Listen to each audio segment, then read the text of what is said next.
you wrestling fanatics. You're listening to the True Wrestling Podcast, episode 36. Thanks for tuning in. Today, Jamie and my dad preview Penn State versus Lehigh. My dad will be covering the match. Look for highlights and interviews at True Wrestling. Thanks for my sponsor, Adidas Wrestling. They're awesome. You can follow my dad at Twitter, TrueWrestler1, or visit true-wrestling.com. Without further ado, here's the preview. Hey, Jamie, good to catch up with you early in the wrestling season. You too. Hey, since we last talked online, there's been a bunch of big wrestling stories, specifically at the college level. One of the big ones is, it's an Olympic training cycle, so we're missing a bunch of big-name wrestlers out of the D1 circuit. Some of them maybe haven't made weight or have other issues. I don't know, like Joe Smith has been out, and Oklahoma State's got some guys out. And then maybe some injuries too. But it's made for kind of a crazy year. Some of the weights look packed, and now they look a little thinner, and there's some stuff wide open. Well, there's more chaos than normal because you don't know who is in, who's out but might be coming back in, who's in wrestling a partial season. I mean, there's like 12 different scenarios because Penn State took off the month of December essentially so they could do freestyle. Everybody says, well, these guys are going to be on a pitch count because they're going to wrestle in Fort Worth, and it's just bizarre. And how many guys come back January 1st like Kyle Snyder did when they don't make the trials? Exactly. And they realize, they're not likely, and they want to come back, or their team could use them, something like that. Yeah, I agree. And the only thing that will, I think, keep more kids from coming back is a number of guys wrestling for other countries, right? So you've got, San Marino or Mexico or, Croatia. So it's going to make for an entertaining season, to say the least. Well, the Mexico's a new one with Sebastian Rivera, right? He's the one talking. Well, Rivera and then, the MMA guy, he used to... Oh, Pico. Aaron Pico has talked about it. I haven't even kept up with all of it because there's so many, kids out there that can claim ancestry. And, it's just kind of an interesting story. And even though Dagestan might be the center of the wrestling world as far as concentration of talent, wrestling, Finland, right? Hino. Yeah. Right? I mean, the college level is a place that people can go to get maybe the best training around the world en masse compared to Dagestan. So it's pretty cool. Campbell's got a situation going on there with the Hanos because they're way improved real fast. Totally. Yeah, and that's one of the things I was going to talk about next is is coaching matters. At Pitt, at Wisconsin, at Campbell, at Princeton. We're seeing coaches who have really turned programs around pretty quickly. Keith Gavin has, they knocked off Lehigh and has turned Pitt into the second best team in Pennsylvania possibly in less than 2 years. It's incredible. Coaching matters. I mean, that segue into what's going on at Lehigh is Santoro getting long in the tooth. Hughes is gone for unknown speculations and reasons. Are they ripe for a change? Yeah, and they just gave Santoro an extension when he thought about going to Pitt a couple years ago before they hired Gavin. So, that's a whole other thing, seeing a longtime assistant coach, two-time national champ, John Hughes, leave for personal reasons during the season. That's a big deal. Especially to people from Pennsylvania. I mean, Hughes has been, forefront in wrestling fans' names or minds since the early 90s, I think, right? So, yep. So, and to quote his dad, he only won one and he got lucky. That's it. And then more news, like Penn State's dual streak gets busted by Arizona State. People were skipping over Arizona State. I was thinking Arizona State is the Miami Dolphins of the Division I wrestling world. There's too many distractions down there. And, all of a sudden, Penn State was missing a couple guys. But does it make a difference in the duel? I don't know. No, you walk down that duel. You hear the result and you're shocked. You walk down and look at the side-by-side and you're like, nothing shocking really happened. it wasn't like, okay, yeah, that's very possible. Yeah. They didn't get all the bonus points they could have, and that really probably was the difference.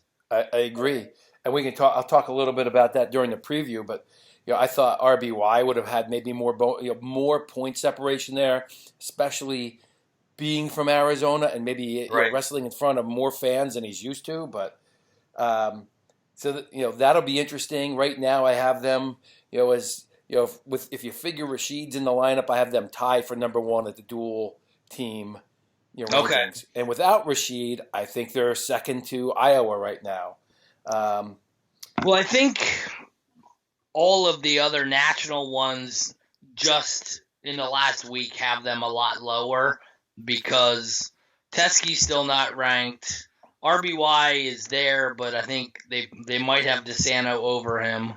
Most people have DeSanto over him. 41, yep. Obviously Penn State's still there. 49, Verclair and those guys aren't ranked, but I'm trying to think. Oh, Lugo is. So, number 5 or 6. 57. Yeah, 57. Bergey's still not being there. Yep. And I'm hoping that might be a test match. Does he get a test match against Lehigh, or is he out and they're coming back in January? Right. You could see either one. You can. But Vincenzo Hall, Rashid's a big gap because the one thing where some people bumped Iowa this week is I think they put Brands in the rankings. Right. And now Rashid is either still in or he's not in. Right. And Etzel doesn't look like he's one of those guys who will climb past a certain level. He's not. No. Might not be ready for that schedule and that kind of challenge. And Cannell, I don't know if anyone even still has him ranked or not, but he's certainly not at third like he was to start the season. So that's a ton of points. Totally. Yeah, it'll be interesting. And before we get into kind of the preview, I mean, the last kind of big story is on the other side of the wrestling world. It's not with the wrestlers. It's Willie Saylor leaving Flo. And now there's I guess a social media thing from Willie where he's going after Flo a little bit or claiming Flo is suing him. And it makes for some interesting viewing. Flo pushed out the founder, Floriani, a few years ago, or at least the investment people did. And then, Willie thought he could make it better at Rockfin, betting on himself. A lot of guys, don't like Willie's self-promotion, but it's just like Chael Sonnen and anybody else. If it's a game. Well, it's also, I mean, I know Willie from an arm's length at best, but I've followed him online and listened to the podcast enough to know so much of it's tongue in cheek. I mean, He says it he's one of those that he wants to just needle you. So he's just going to pick. So if you guys think he's an idiot, well, then he's going to tell you he's the greatest mind in wrestling and just continue to try to rub it in your face to annoy you. Right. So, I mean, you got to know what you're dealing with. But I don't know the whole Floriani story. I was thinking about that earlier with seeing a whole bunch of stuff online because I had followed the Rockfin from the beginning when he started that and he had some big names come in with Askren and some others, but didn't really follow how he got out at Flo. But the whole Willie thing was interesting. I mean, when he left and everything being so abrupt was surprising, but my only total guess of where they could legitimately be going after him for suit and all that stuff would be they paid to redo the basement to put in the studio. Mm-hmm. Did he need to stay X months, years in order to recoup that? That's the only thing that comes to mind because you've done rankings. Flo coming after you for IP violation. I mean, they come after you for enough other stuff, let alone your ranking. Right. But I mean, I don't get what else they could come after him for. I do not know. I don't know if there's no compete. I don't know if Floriani had a no compete because I don't know the details of that. When he started Rockfin, I know he's got Jordan Burroughs and a number of other people online doing master's classes. Rockfin doesn't have the live action content contract that Flo has. Flo and Track Right. have that kind of sewed up. Willie started at Win, and then when Flo was ready for him, and then they blew up. Right? They were getting content, wrestling matches, but they needed a personality, and Willie brings that. And I think that whether he's doing the rankings or he has been. A lot of people identify college or wrestling media with Willie Saylor, and Flo was kind of part of that as he blew it up. When he moved, was it foretelling that there was going to be a dispute? Who knows? All I know is that Flo and Track have most of the coverages. Rockfin is going to need more than kind of interviews and stuff like that. I wonder if they're going to start going after contracts when people, when they expire with the Big Ten or with the Pac-12 or whoever. UWW. Yeah, the non-compete angle is interesting. I hadn't thought about that because, coming from a corporate world, I'm familiar with that, and I know a lot of that's there, but I'm just trying to think, is he competing? He's putting out a podcast that he's charging for. Yep. Is it? It is competitive, but yeah, I guess. Floriani, I feel like he waited it out. I feel like his time away, both to recharge and everything, I feel like he literally was watching a clock for some of his stuff. Because I think he has every intention to stay in the media business. Yeah. Yeah, the Rockfin is a direct competitor to Vimeo or YouTube. Well, YouTube's one they talk about as far as ripping off the content providers, and this is like you get paid for what you produce and your numbers and all that stuff. Yeah, I couldn't tell you what I've made on YouTube. I'm sure I've had at least 3 million minutes of watch time. I bet it may have paid for gas to go cover wrestling. Over the last couple of years, it is not a lot of money per time. Right.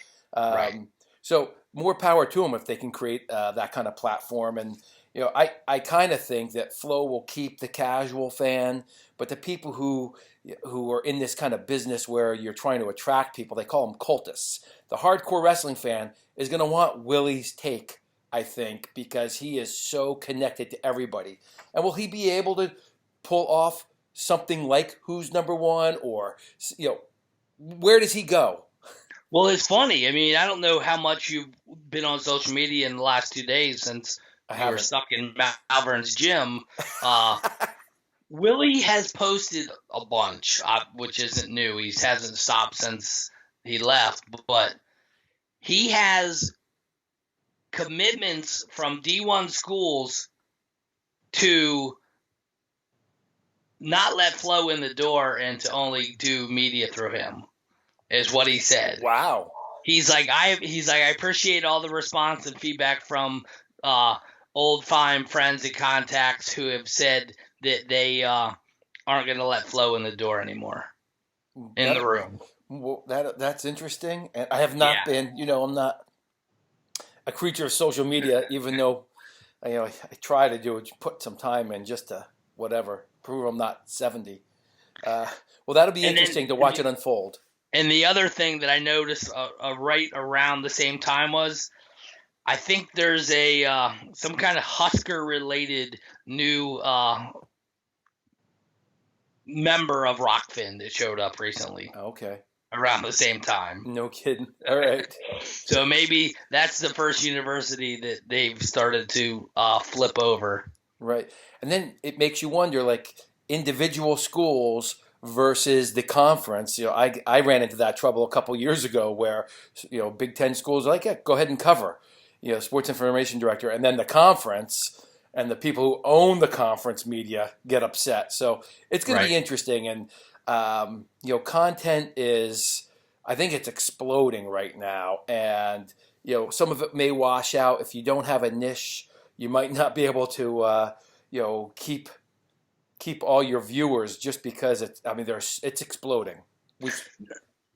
What is Matt Scouts? Do you know what that tag is?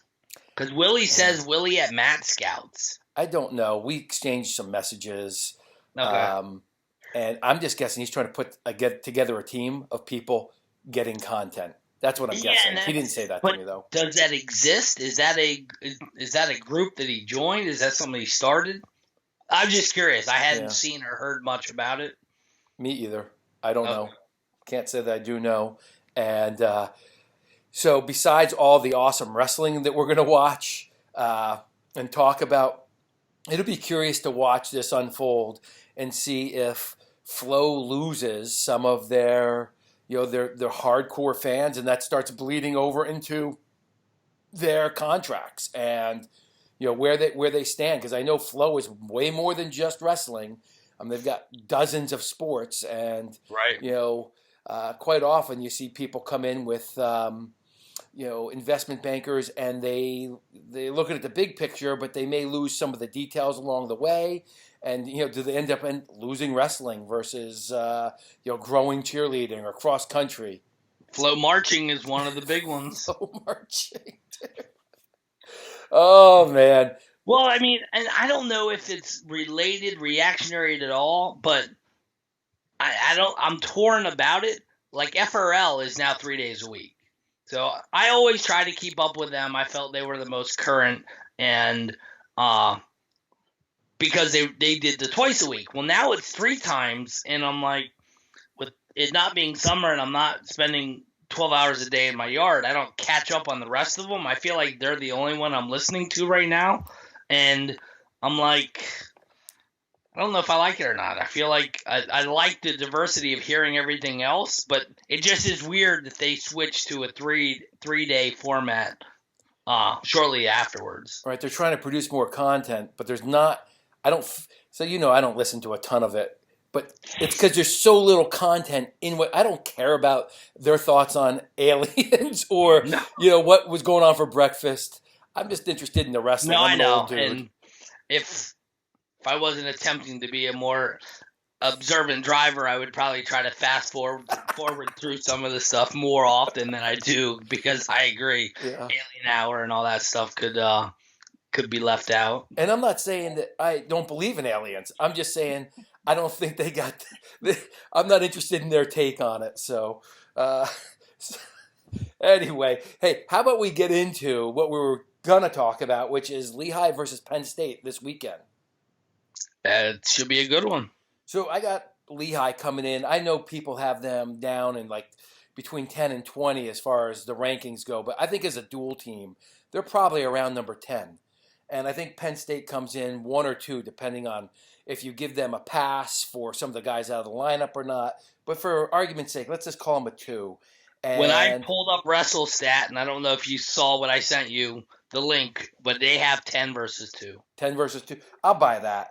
And part of that is that Penn State is coming in having just lost that streak, and I'm sure the last thing in the world the coaching staff is thinking about is losing a dual streak. They're really concerned about March, and Lehigh is going to come in having just lost to Pitt and Princeton, both close.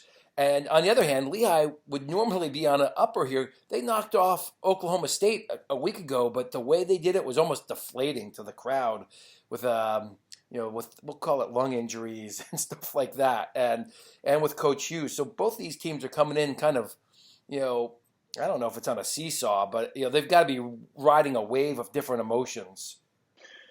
Yeah, no doubt. I mean, they're both. I mean, you would think they're both ready for a top-notch performance, for what they're capable of. Just because Penn State wants to bounce back, maybe they get more guys back in the lineup. Maybe they just try and make a statement and get something going. Lehigh the same way. It's like they had the win over Oklahoma State, good, bad, or indifferent. However it went down, controversies out of their control, and then they lost 2 close ones to 2 teams that they've not had problems with in the recent past, and now they know they're gonna. And then I don't know what their schedule looks like, but this could be like, do I really want to go into the break after getting smashed, or just another defeating loss at home in front of a giant crowd, which could be more Penn State fans than Lehigh if Penn State travels like they normally do. Absolutely. So it is at at Stabler Arena. Penn State. I think 2 years ago it was at PPNL, and Penn State packed the the center. We were both there for that, and that was a pretty good duel. I know Penn State was missing some guys there. I think was it that match? I always like when this match is later in the year and people are in there, with their final lineups. But Lehigh has a pretty tough schedule. I mean, they end up having Cornell, who's not as solid as they've been because of Olympics, but they and then they have Oklahoma State. Then you got the South Beach duels as well. I'm sorry, Arizona State, South Beach duels. So it's not a huge schedule where they've already had a pretty tough schedule so far, but it'll be interesting to see how they come into this match and jumping right into it.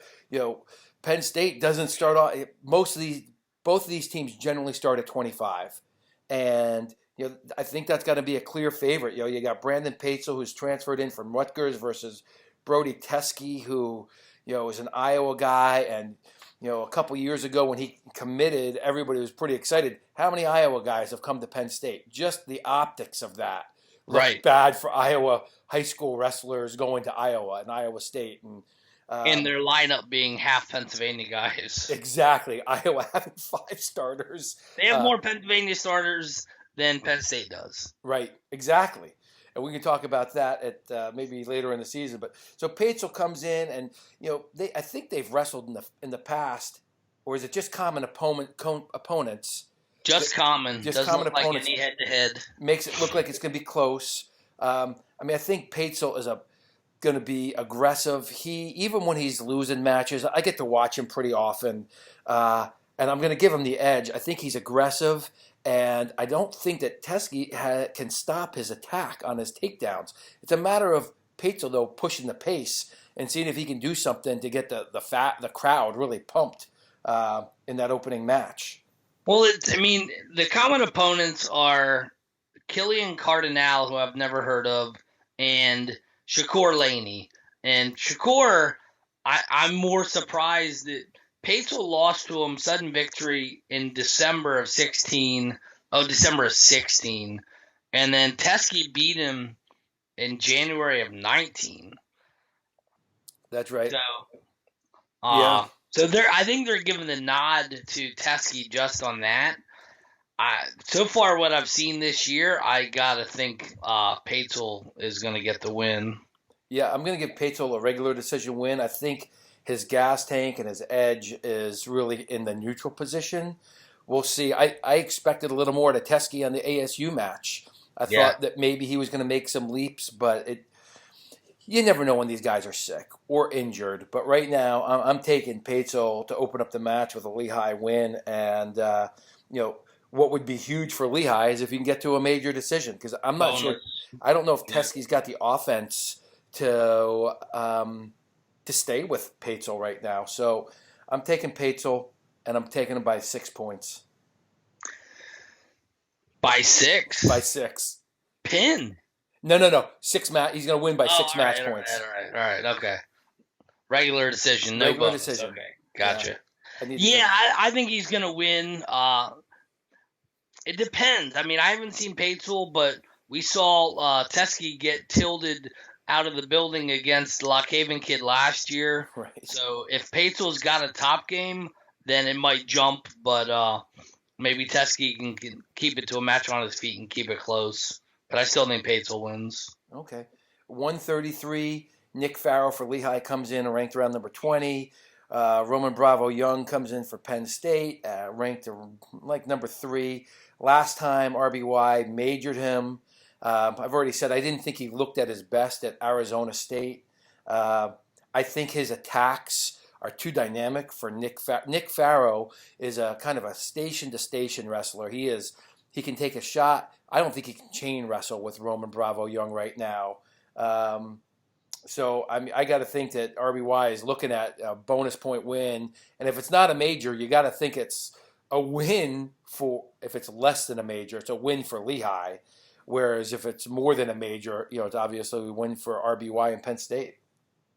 Yeah, RBY has looked good so far this year, but he hasn't had that jump to where he's stepping on people's throats and majoring in tech and all that. Because I don't know if last week's Arizona State fall off at the end where he let the kid get back into it was more of a credit to him, who has looked really strong all year, or was it RBY not being able to finish? I'm thinking, this is where I'm thinking Penn State might have that extra edge, aggression, wanting to come out, and like RBY being one of the guys that's going to push for a major. So I'm going to say he gets it, but I wouldn't be surprised at all if he doesn't. Yeah. I think the tell of the match is just RBY's chain wrestling. If he is committed to putting that together, and I'm not saying, so last year, like when we saw him at the Keystone Classic, he was wild. He didn't care if he gave a couple points here and there, but he seems more precise this year in his execution. But if he's not chain wrestling, I don't know. Nick Farrell's a pretty tough kid, and he's strong. And if he goes from station to station, I could see him kind of limiting RBY's point scoring. But otherwise, if it is chain wrestling, I'm giving RBY bonus and going from there. That makes sense. 141, number 30, Ryan Pomrinka versus number 3, Nick Lee. Last time Lee majored Pomrinka, and that's no easy task. Pomrinka is really solid on his defense.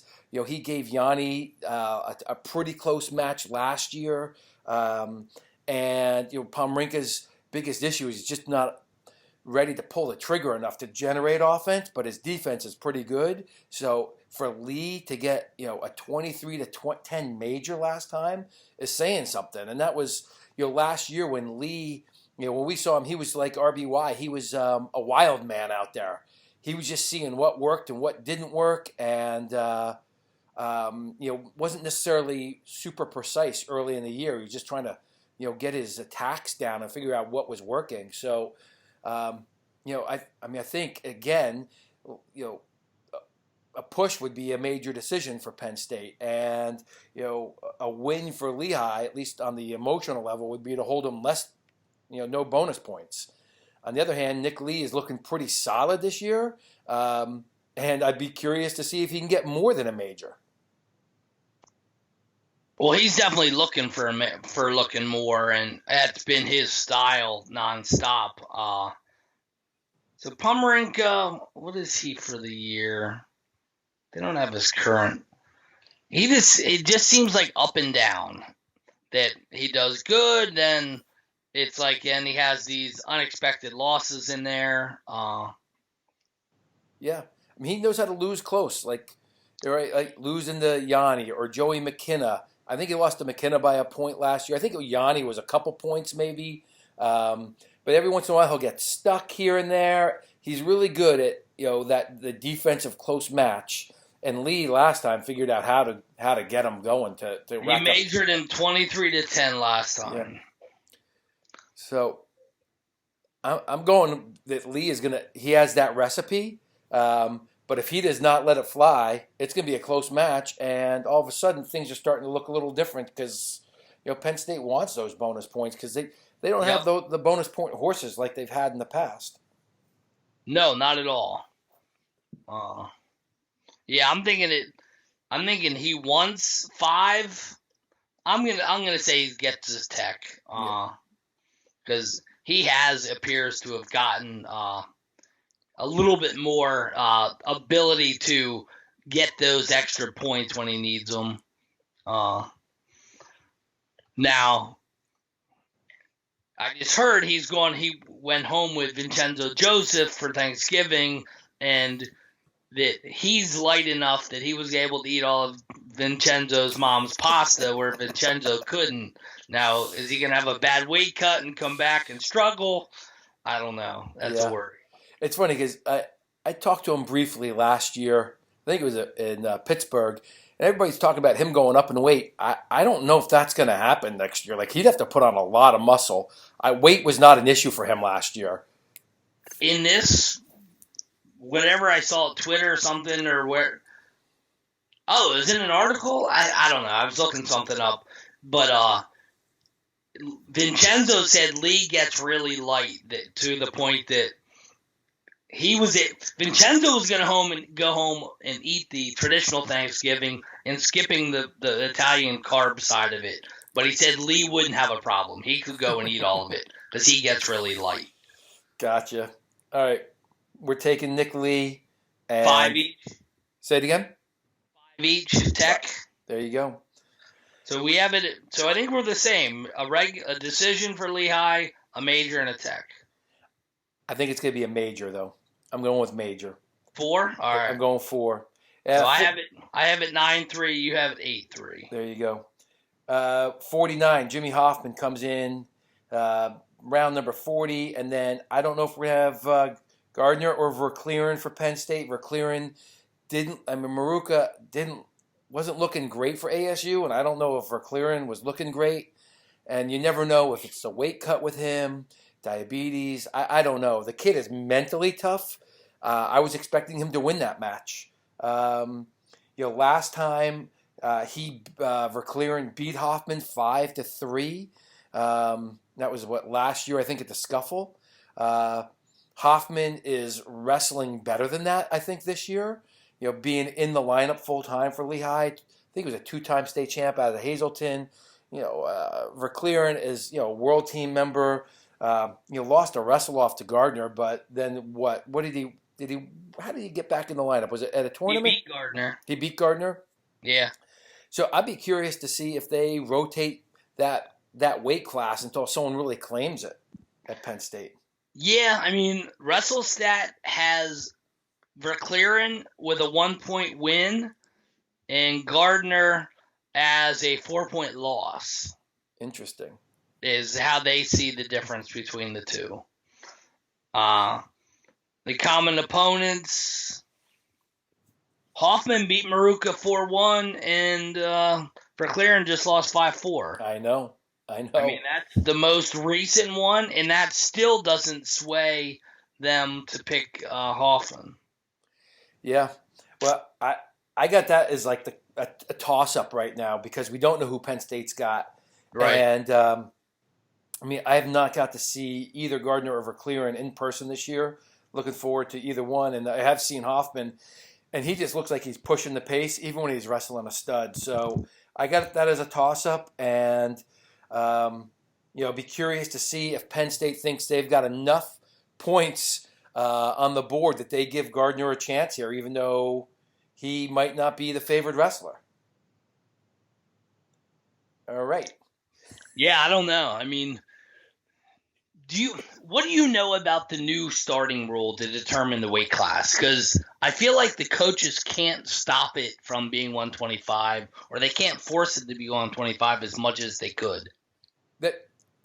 So I think it's a coin flip instead of a tongue depressor pull.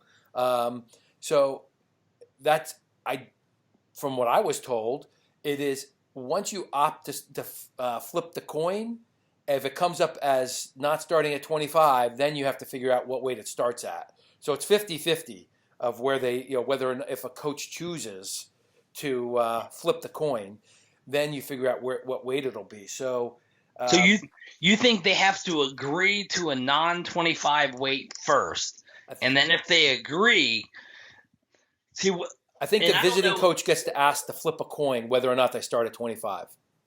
Okay, because I had heard some flavor of when they flipped for odd or even, the loser got to pick the weight. And maybe you're right. I'm not sure. But I don't know if there was any precursor to you had to agree to non-25 to start with. Gotcha. Well, that'll be curious. It'll be curious. It's one of those things where where Penn State needs to kind of determine who's going to be in the lineup. I'm not sure if you want to start at those weights just to give those guys some momentum, because you got to figure for most of the match, Penn State's going to have a little more momentum than Lehigh. So yeah, and it's almost and they've done it for the last several years now, is Penn State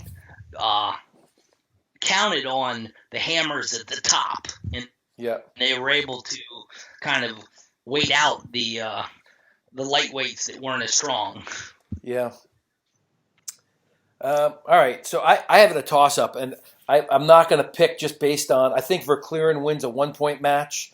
I think Gardner loses. And I know WrestleStat said that, but just before that, I just felt like Verclaren might be a little more mentally ready match-wise than Gardner. But I could be wrong. So there we are. What do you think? Yeah. No, I'm with you. I like both teams, and I know Hoffman's high school coach. I went to college with him. It's like I'm torn on both sides, but I think these two are pretty even. I mean, they are pretty split. Hoffman's kind of close to home. I'm going to give him the nod. Now, if they split the first 4 matches with Lehigh or with Penn State, Lehigh fans have to be making some noise, at least quieting down a little bit of the Penn State fans. Yes. So going on to 57, we're assuming it's Bo Pfeiffer for Penn State, probably not Brady Berge. I don't think there's any rush to get him back in. I'm assuming it's still the concussion from U23s versus Josh Humphreys, who comes in at number 15 for Lehigh, or around 15. And he's probably the most Penn State-like Lehigh wrestler. He is dynamic, and he's got some big moves. But he's had up and down seasons, specifically facing Quincy Monday from Princeton a couple times, and last year I think he was 2-1 versus him, and now he's 0-2 this year. But I love watching Josh Humphreys wrestle. I give him the edge against both of these guys. I think it's a tough match for Berge to come back into, just because when we have seen him, he has not been able to push the pace. And the one thing I would say is that Humphreys is slick with both dynamic attacks, and he's got some sneaky go-behinds where they're almost like that Russian, where it's real slow, where he's coming to the side, and all of a sudden he's got your leg laced with his ankle, and he's in a Merkle, and he's got 2 points. So I'm taking Humphreys over both guys. If it's Pfeiffer, or if that's how you say it, I'm giving him bonus points. Well, I think you're doing some side work consulting for WrestleStat, because they have Humphreys winning over either of them, Pfeiffer or Berge. They're not as optimistic, but they think that it's a 1-point decision. Humphreys wins over either. Well, first of all, I'm down with WrestleStat. Dan and his partner I think they do a great service. I love WrestleStat, but I don't have it up in front of me. I'm taking Humphreys. Bonus point. I'm going to go with a major. I think it'll be an exciting match, though. So I'm looking forward to that, because I like me some excitement. Yeah, and I'm just torn about, does Berge come back or do they sit him? Penn State's traditionally cautious, so I'm going to go with they sit him. And Pfeiffer being down a weight from last year, because he was at 65 last year, right? I think he wrestled. Didn't he wrestle versus Lehigh 2 years ago? I think he's bumped around in weight to wherever he needed to fill in. It's like Manville wrestling up and then down. Yeah. So I don't have that in front of me, but I wouldn't be surprised that he's moved around a little bit. All right, so I'm gonna put. I think it's gonna be Humphreys with the decision. All right. Going up to 65, we got number 1, Vincenzo Joseph, coming in against probably Brian Meyer, who's the freshman from Lehigh, who's probably around number 60 or 50. I don't know. He hasn't done anything to rank himself. He wrestles hard, but as a freshman, it's hard to it's just hard to get yourself ranked without being a blue chipper with name recognition. Joseph is he's a long time been one of my favorite wrestlers in the D1 level. I see bonus points for him. I think that it's hard to prepare for a feel of Vincenzo Joseph, whether it's him coming upstairs or going downstairs. I'm not sure Meyer is ready for the overtie that Joseph has. If if Meyer keeps this from being bonus points, I think it's a win for Lehigh. But I got to think that the one thing that strikes me right now about Joseph, I'm not sure his cardio is completely there. Maybe it's early season weight losing. We've talked about his mom being a good cook. We'll see what it's like coming back from Thanksgiving. But I'm giving him bonus points. And if I had to pick, I would say it's either a Tech or a Penn for Joseph. Yeah, and strictly name recognition, all that stuff, I would agree. But I'm shocked that looks like last month he managed to lose Isaiah White 4-3. Brian Meyer, right? Yeah. Yeah. How did he keep that match that close? Good question. I mean, because I think everyone jokes that Vincenzo is not allowed to beat Isaiah by more than a point. Right. Or go in overtime. Yep. Now, was that? I'm assuming that was a journeyman. 11-10, yeah, it would have to be. 11. What did you say? Were you just saying the day of it? Yeah, November 10th. It's hard saying if White was in shape, ready to go, who's banged up. It's hard to follow that tournament. But Joseph, he's a senior. He's a 2-time champ, 3-time finalist. I think he's got a level of confidence, and from my perspective, if he wants to get the points, he's going to get them. So that's where I'm going, Tech or Fall. Which one is it? 5 or 6? I'm going to take 5. All right. Yeah, I was torn. You had me convinced at 6 at first, but I was debating on, is he going to get it or just run it up? But I think Tech is probably more right. There we go. Vincenzo Joseph, bonus points at 65. Going up to 74, probably the marquee matchup of the night. Number 1 versus number 2. I'm sorry, say that again? From a rankings perspective. Yeah. We've seen this before, and it can be far from marquee. Exactly. It's been a low-scoring affair in the past. We watched in person at the PPNL Center. I think it was probably a 2-point win for Hall. I mean, Mark Hall is just quicker than anybody at that weight class, not named Zahid Valencia. And not at that weight class anymore. I know. It's terrible. The best rivalry in college wrestling is over. Jordan Cutler, who probably his biggest strength is his reach and his actual grip strength, has not been able to ride Mark Hall in the past. If he can somehow keep Hall underneath him, I think it becomes a different match. But he hasn't been able to do it. And Hall has been able to, I think, super duck him, and then also take, I think, a sweep single shot that was where it's just all about the level change from Mark Hall and catching Cutler kind of in between steps. So I think his game plan is to attack Cutler just before Cutler makes contact. Cutler is going to need to control the range and ride to have a chance to beat Hall. I think it'll be a close match. Cutler's not one of those guys that I think Hall is going to throw to his back. Hall's bonus point rate has probably been down against top 8 guys over the last year, especially once people have kind of caught on to his gator roll and cement rolls. Even when he bounces them, it's just harder to get that. So I'm picking Hall in a close match. I hope that they open it up, but I'm not expecting it. No, I agree. I mean, they're both solid. You're positionally solid, fundamentally.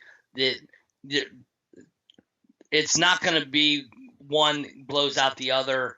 The only indication of any ability to blow out one of these top level guys is when Hall beat Zahid the other year, and he kind of put a ride on him, like you said, and then he took him down quite a few times. But otherwise, these are just one takedown matches.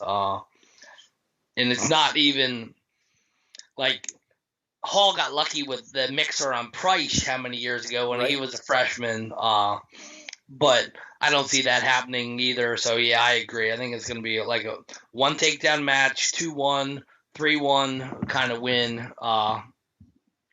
But Hall's had his number. Yep. But Hall's had early disappointing losses other years, and maybe Cutler will be the next one to get that upset. Yeah, and I've been a Cutler fan since I watched him. I think it was in high school. He wrestled Jason Nolf, and I think it was a freestyle qualifier. He was the only kid who didn't quit against Nolf. Like he wrestled the entire match. And look, he's coming to Blair, tough kid. Hall out of Apple Valley. They're both seniors, and I hope that they put on a bit of a show for the crowd because they're both quality wrestlers. And when you get to see 1 versus 2. Contrasting styles. I hope it's 10 points, but it's probably gonna be 2 points. All right. Yep. I'm taking Hall by 1. 84. Sorry, Jordan.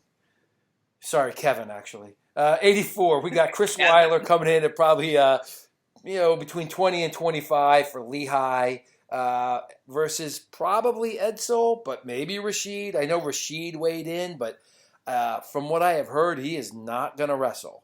Now, whether that's true or not, I'm just telling you what I had heard. Okay.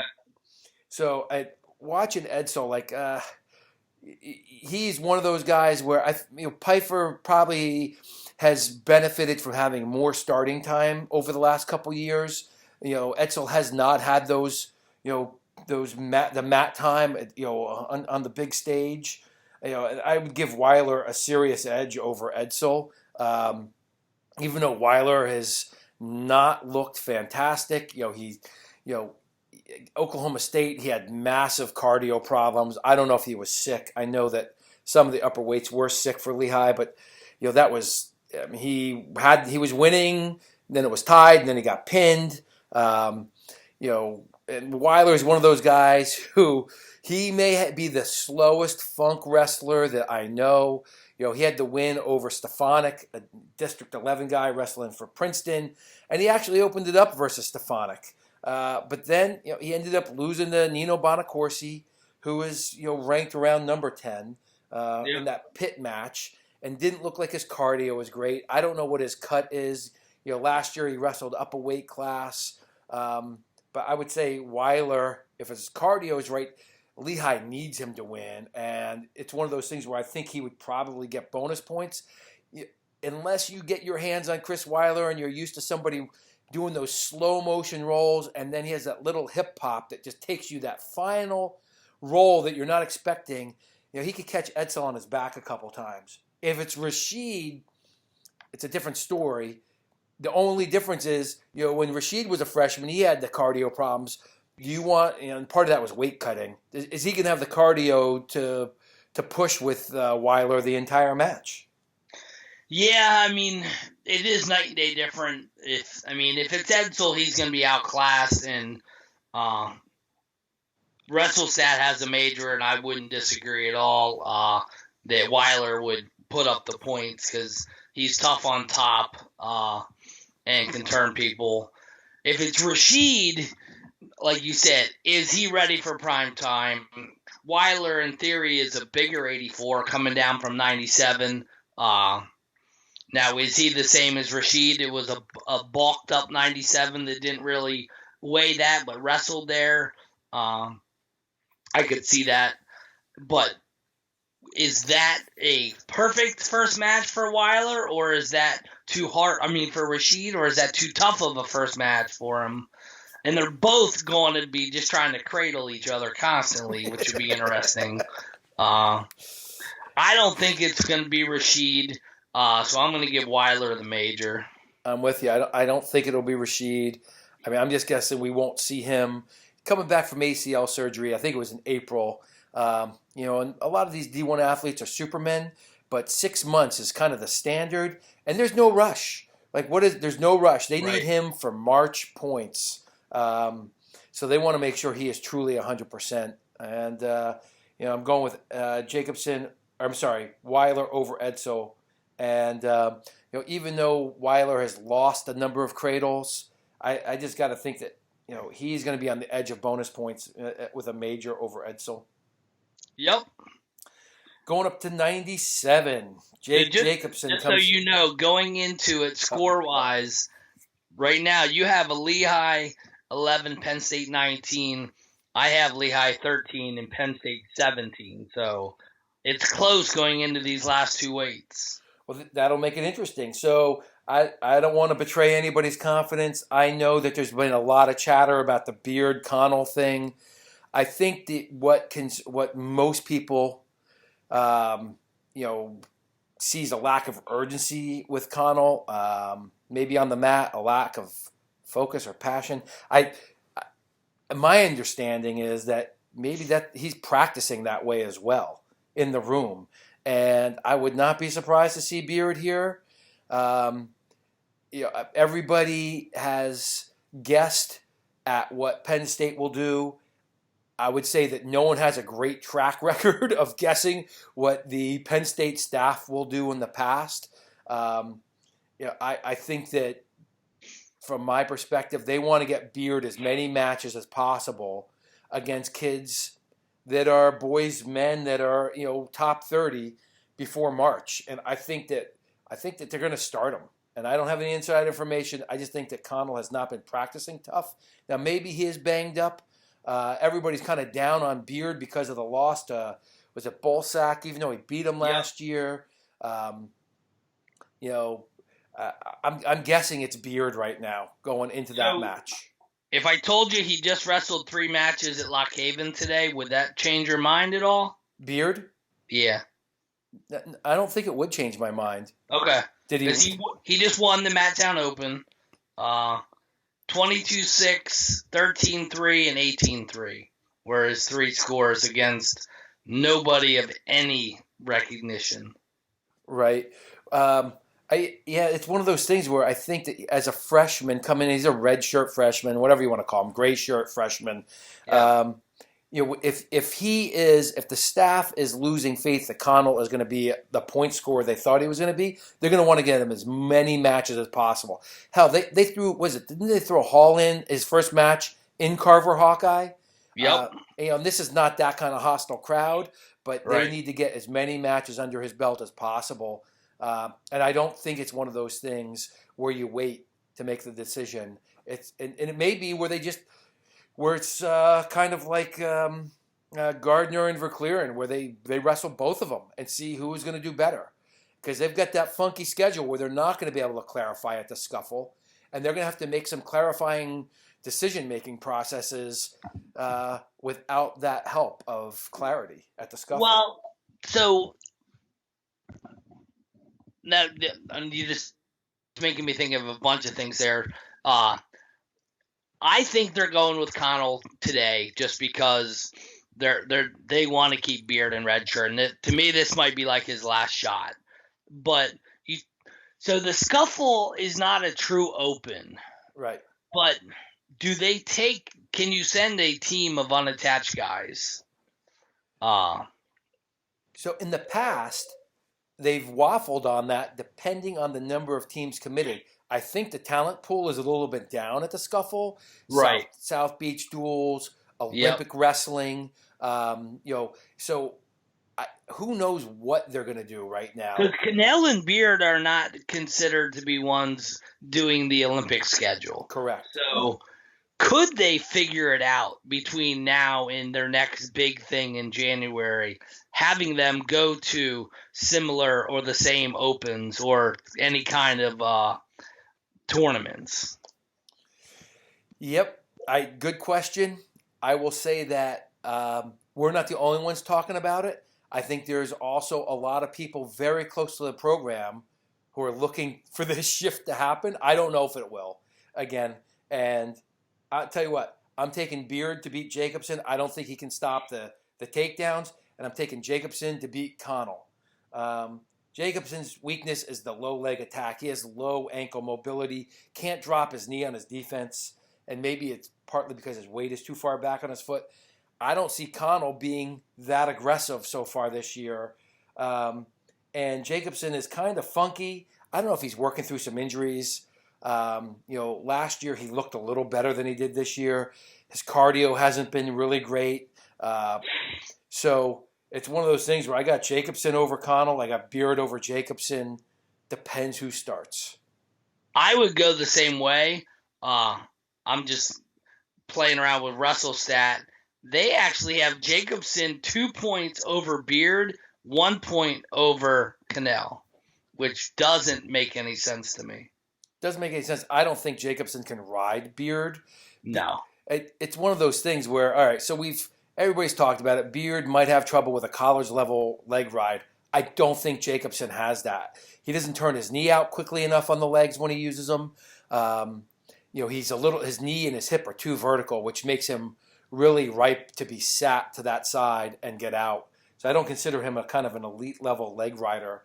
Not that even Bolsack is, but I think he's got a stronger, more compact body type.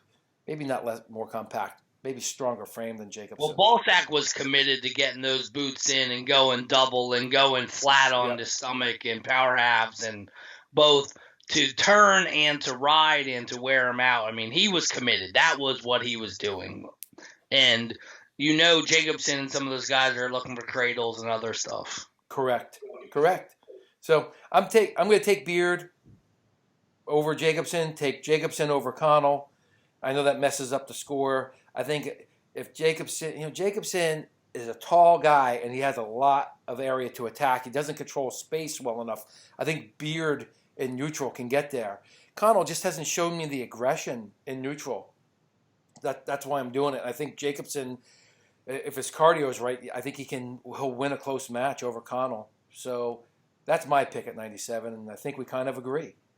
Yeah, no doubt. I'm just sold on Cannell as who he's been every other week of his life except for those 3 days in Cleveland. And I just don't see any reason it's going to change.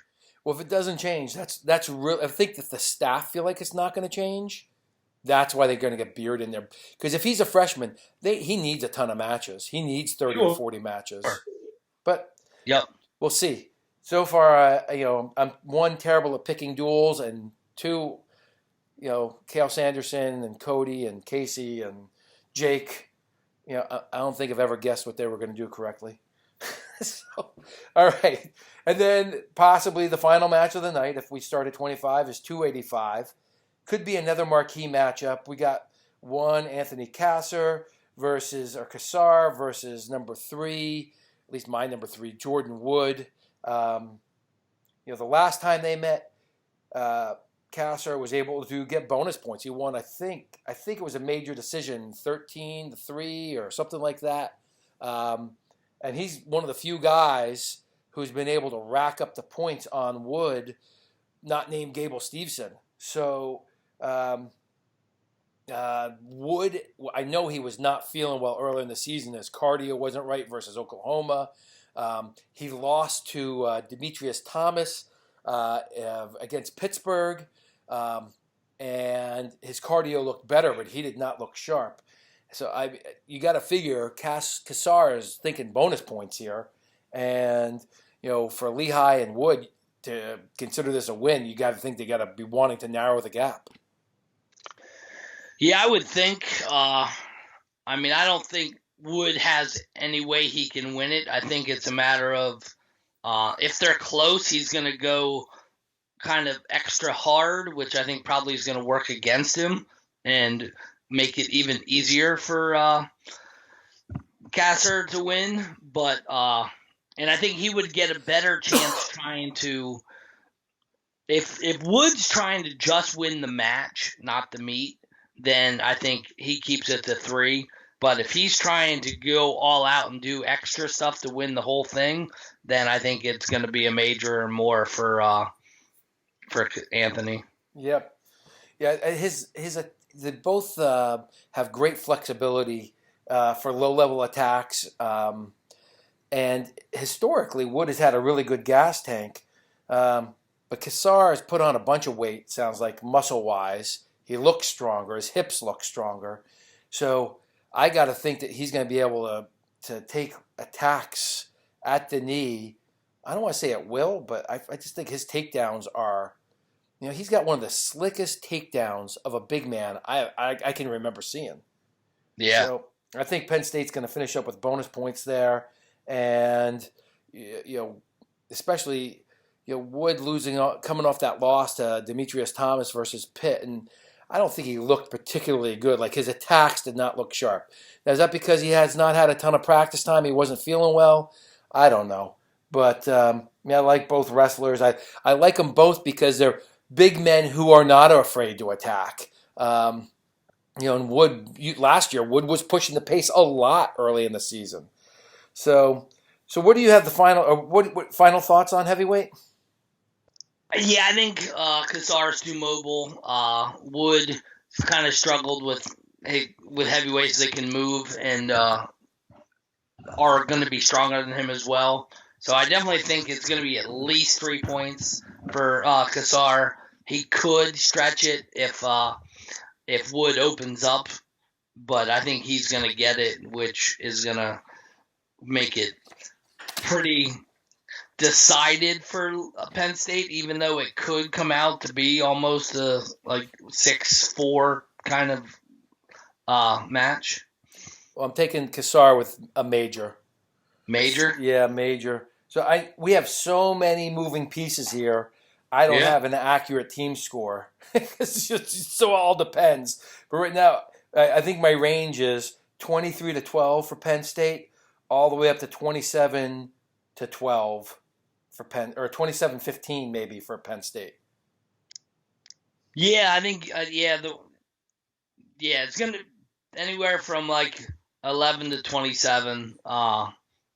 But yeah, it's like you said, it's so many up in the air, different lineups and scenarios and this and that, and that's just so unlike what we've seen for Penn State throughout most of these last 9 years. Is they've just been steady and solid, and you knew here's our lineup, come beat us, and now it's just a little bit of mix and match and try to sneak something in here and there. And yeah, and we've talked about it. People have talked about it. I mean, they got a really crazy class coming in, and this is kind of the bridge year for them. Yeah. Whether it is Neville's, whether it's Kirkfleet, whether it is Beard, Brooks, Starocki. I don't know Neville's, who else I'm missing. Robbie Howard. They've got a lot of kids coming in, and this could be possibly, although they're all freshmen, and you hate to anoint them as a new murderer's row unless they've proven it, but they got a pretty good track record coming in, and they've got studs to work out with, especially at that upper weight level. I know Coach Cody is, very versatile. I don't know. They got Franklin Gomez, I guess, the lighter weights. I'm not sure who else they got, but this is it'll be interesting. The Battle of Pennsylvania. Pitt has beaten Lehigh. Lehigh will have Penn State. Lehigh lost to Pitt. Is the balance of power shifting to State Valley and Pittsburgh, or is this just a one-time thing for Pitt to beat Lehigh? Because Pitt looks like they're pretty solid right now, and I'm not sure where Lehigh stands right now as far as their recruiting class, and Cutler is gone this year. Wood will be back. Humphreys will be back. I think Patel is back. So, and they get Edmund Ruth. I'm not sure he'll be as good as his brother, though. No. Yeah, I mean, like you talked about the Penn State class coming in. I mean, everyone's like, well, you'll never have another Taylor and Ruth. And then you had Nolfnickel and Neville's, and that was supposed to be a three-headed monster. And turns out, I mean, they got more titles out of Nolf and Nickel themselves without even Neville's. Yep. Now, can this group with Beard, Neville's, the younger Neville's, and Brooks and Carter Starocki, I mean, now that's 4. Does that 4 now kind of top what the past 2 or 3 did? Yeah. Yeah.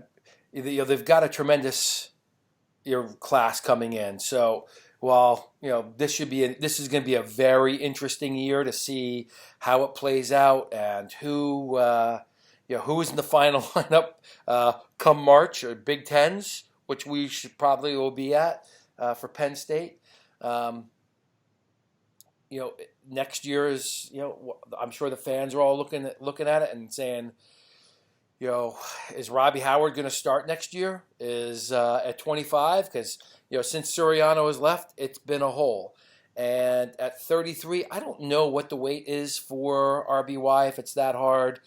All the talk about Nick Lee going up, I don't know if I see that unless they really bulk him up. But you're going to lose Hall and Joseph, and between, if Joseph wins and Hall wins, that's 5 national titles leaving the room.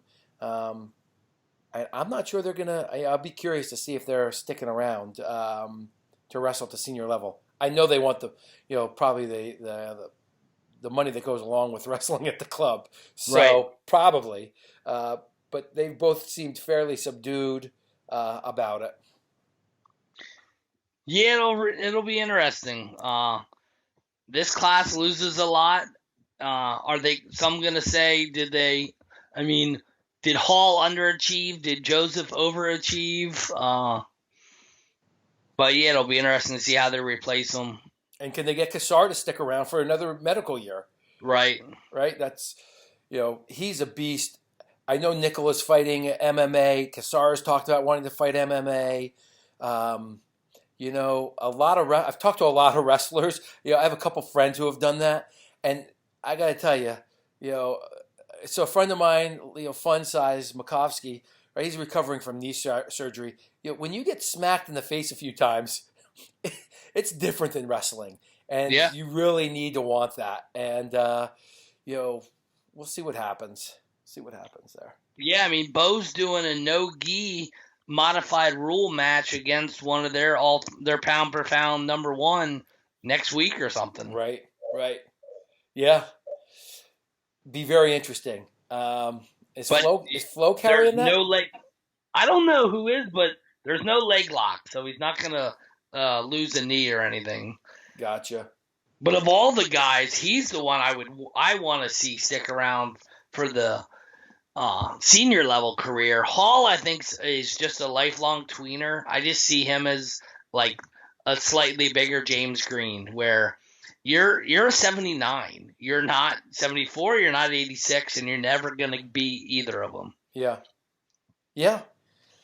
And it'll be interesting. I'm looking forward to the Olympic cycle. I'm looking forward to how this season plays out at the college level. I'll be also carrying more Malvern, but I'll also be live streaming the Blair versus Delbarton and Malvern stuff. And there's a ton of studs at the seniors in high school that, the top 10% come out of high school probably have never been better. And it's just an exciting time to be a fan. I hope they don't get rid of the regional training centers. I can't stand this idea. Keep them. It's part of the renaissance of American wrestling. And I don't care. I get what some of the other coaches who don't have them are saying about it, but you got to build yourself a regional training center, Brian Smith. Well, and that's totally for another podcast, but it's the details of some of what they're pushing for is not the getting rid of it. It's going back to the old local sports club model, which their argument is the only difference is it's monitored by NCAA and the mileage is cut down to 25 miles away or something like that. But I don't want to name any names, but the big deal is no one adheres to that mileage anyway. And a lot of universities know kids they're recruiting are breaking that barrier, which I don't even know what it is right now. Is it 100 miles? 250. 250. And they've Something adjusted like it. Right? There's been a lot of top recruits who have gone outside of that, and no coaches are turning them in. That's the whole hypocrisy of the whole coaching staff. All they do is complain about this guy's somebody's breaking the rules. Yeah. Well, are you going to file a complaint? Are you going to say a name? Are you going to name a name? Kudos to Neil Ayresman for putting out the tweet he did last month when he said that the U23 must have been a hell of a recruiting trip. Right, exactly. You know, I'm always I always err on the side. The more rules there are, the more criminals there are. And in this case, I just think that the less rules there are, I think more money in the sport gets us more more wrestlers and better wrestlers. And when we start messing around with the money, and the evidence clearly is the Penn State slush fund, but if you want to compete, there's more money to go out there and gather as a college coach and a high school coach to build your program and go get it.